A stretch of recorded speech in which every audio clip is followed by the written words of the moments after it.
Selamat pagi, Ibu Bapak dan Saudara yang dikasihi Tuhan. Kembali kita bertemu pada persekutuan doa hari ini.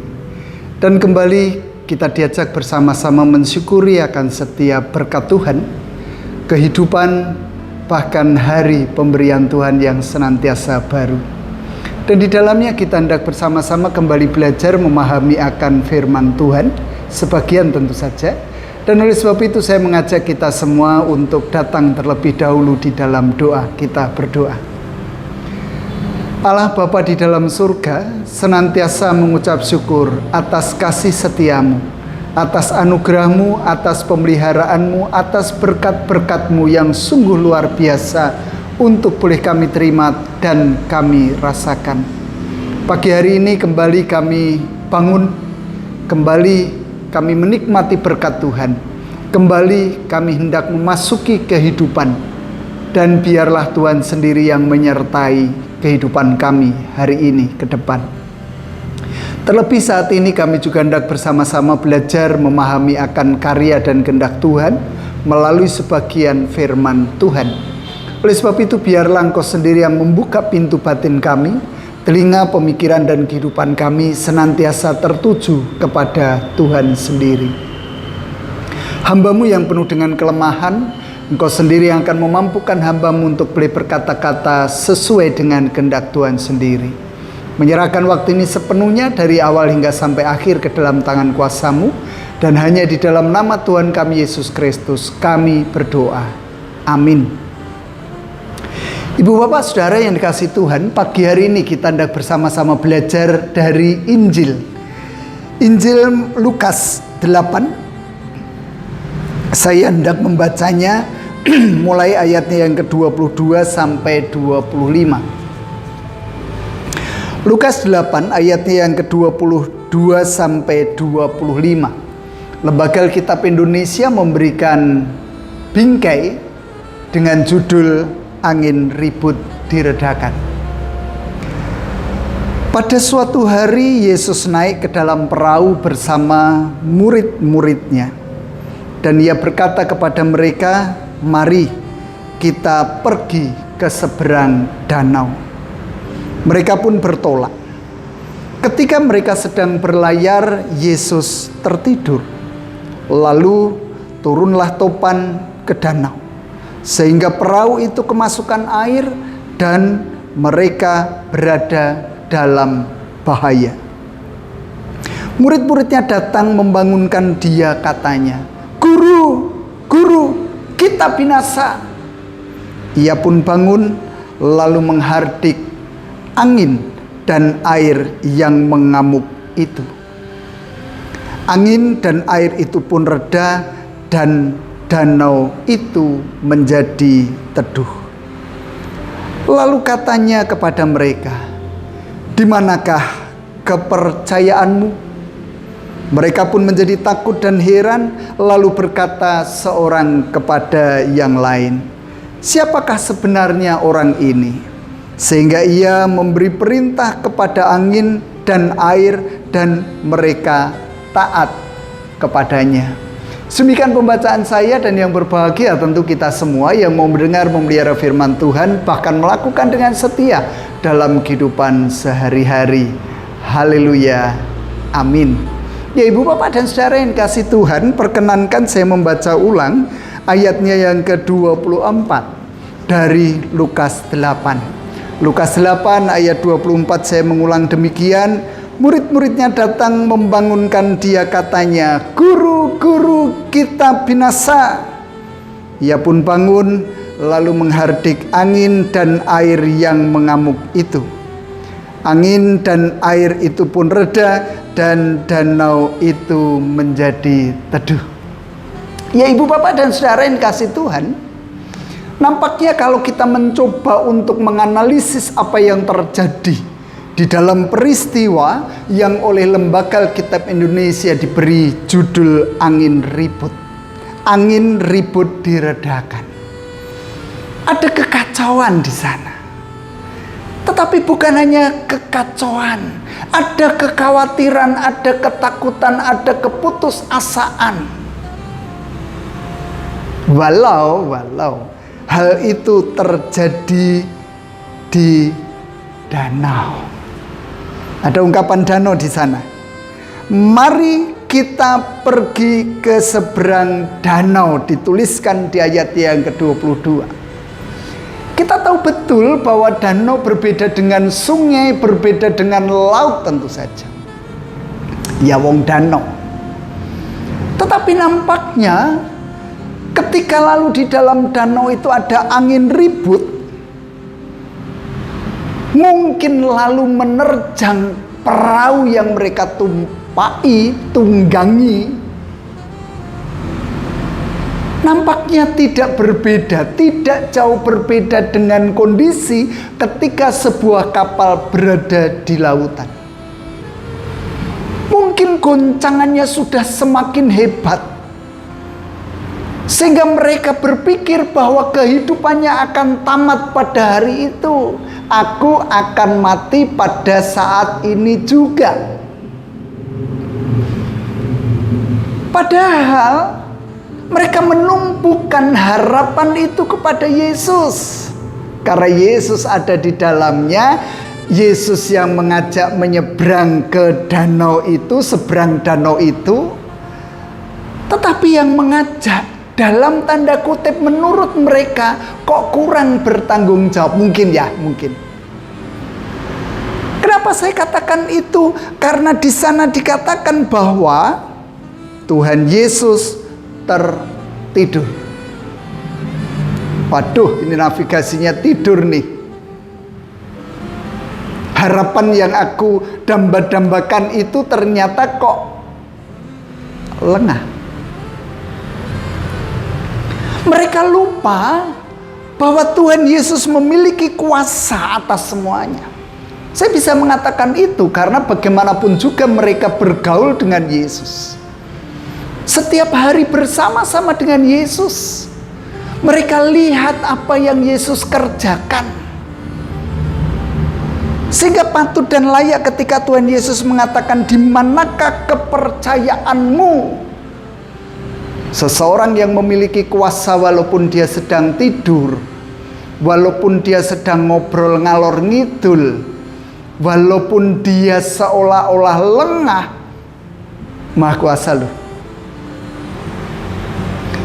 Hanya saja hal yang wajar ketika lalu seseorang menjadi khawatir, menjadi takut, menjadi galau, menjadi putus asa ketika goncangan kehidupan itu mulai menerpa kehidupannya.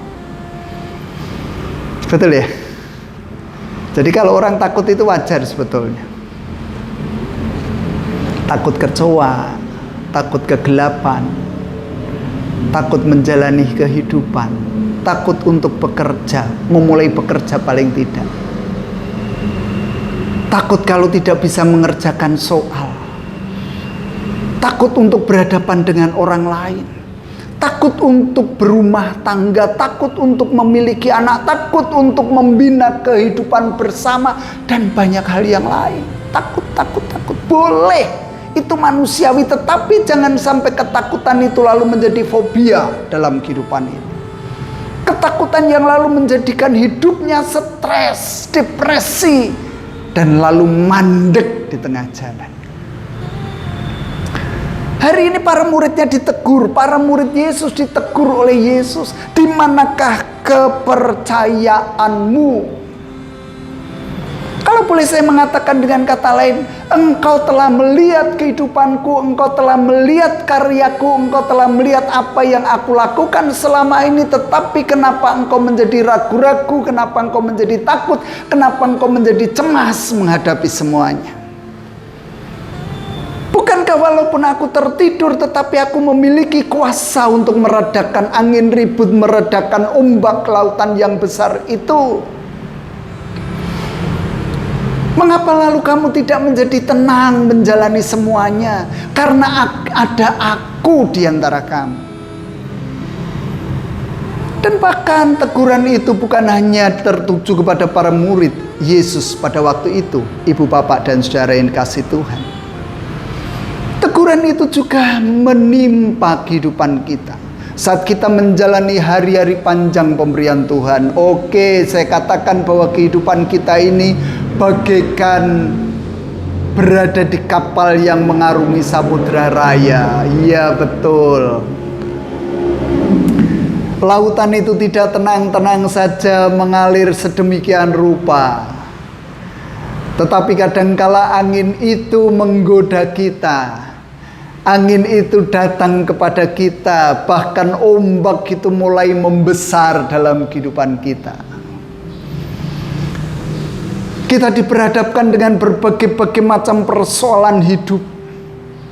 Masalah keluarga, masalah pekerjaan, masalah ekonomi, masalah mendidik anak-anak, berhadapan dengan orang lain, berhadapan dengan penipu, berhadapan dengan judi online, berhadapan dengan utang yang menumpuk, berhadapan dengan kebutuhan hidup yang semakin hari semakin meningkat, berhadapan dengan orang-orang yang membuat kekacauan di dalam kehidupan kita.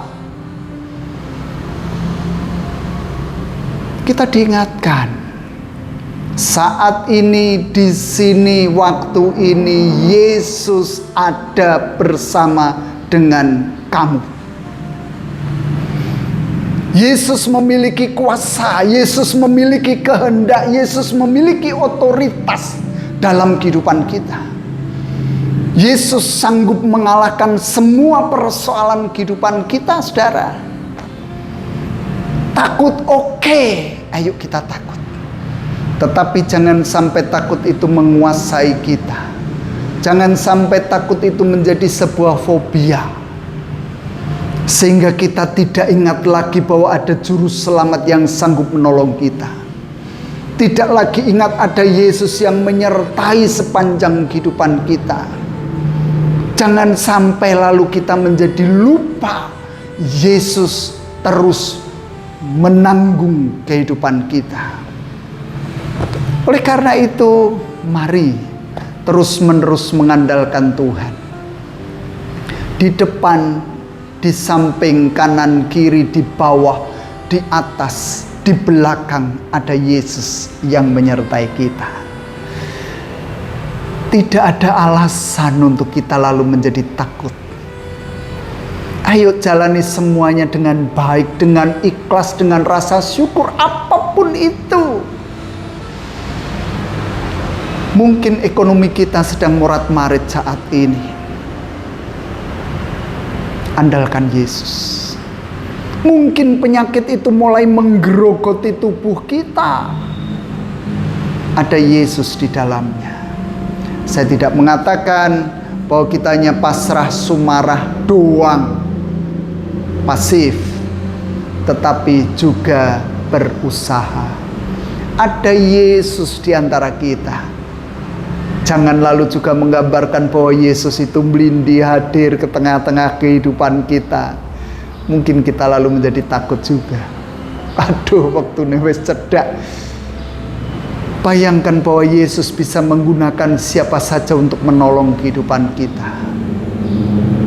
Yesus bisa menggunakan siapa saja untuk memberikan kekuatan penghiburan kepada kita. Oleh karena itu kembali, walaupun Yesus tertidur, tetapi tenanglah menjalani semuanya. Karena kita percaya bahwa Yesus sanggup, Yesus sanggup, Yesus sanggup mengatasi setiap persoalan kehidupanku, kehidupan kita, kehidupan kami. Dan oleh sebab itu, mari kita jalani kehidupan ini. Bersama dengan Dia kita melangkah, bersama Dia kita berjalan, bersama Dia kita menghadapi peperangan. Perang melawan segala sesuatu, perang melawan persoalan kehidupan, perang melawan pergumulan kehidupan bersama dengan Dia yang memampukan, menyanggupkan, memberi kekuatan, memberikan semangat bagi saya dan saudara. Tuhan memberkati kita. Amin. Saat teduh untuk kita.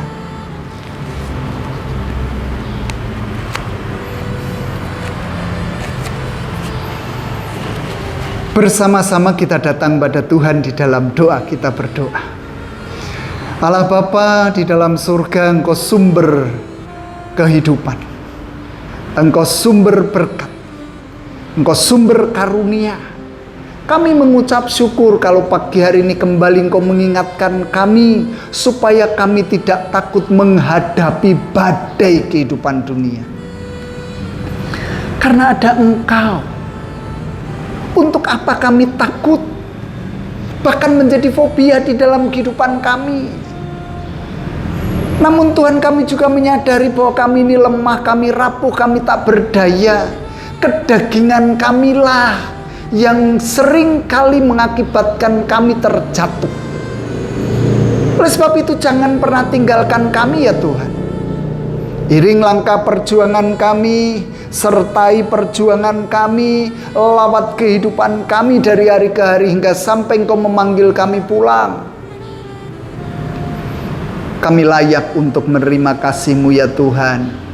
Karena bagaimanapun juga Engkau bukan hanya memanggil, tetapi juga memilih kami menjadi bagian dari kehidupan surgawi.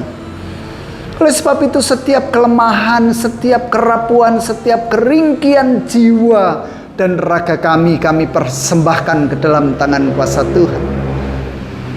Engkaulah yang akan mengangkat setiap beban, persoalan, pergumulan kehidupan kami, dan Engkau menjadikan kami baru.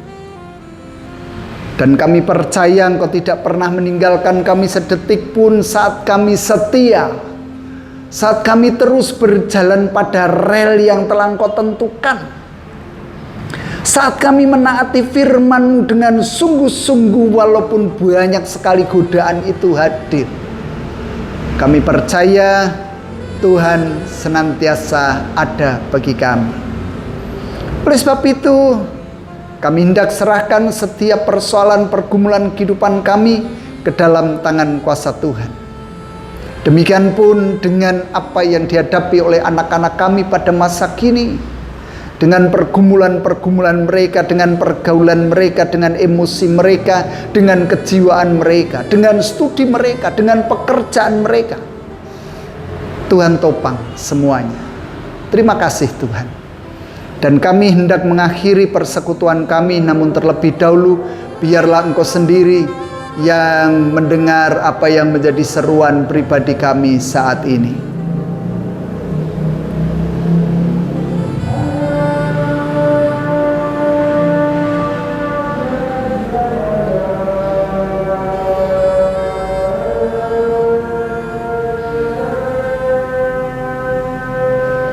Inilah sahabat-sahabat kami, dan ampuni setiap dosa pelanggaran kami.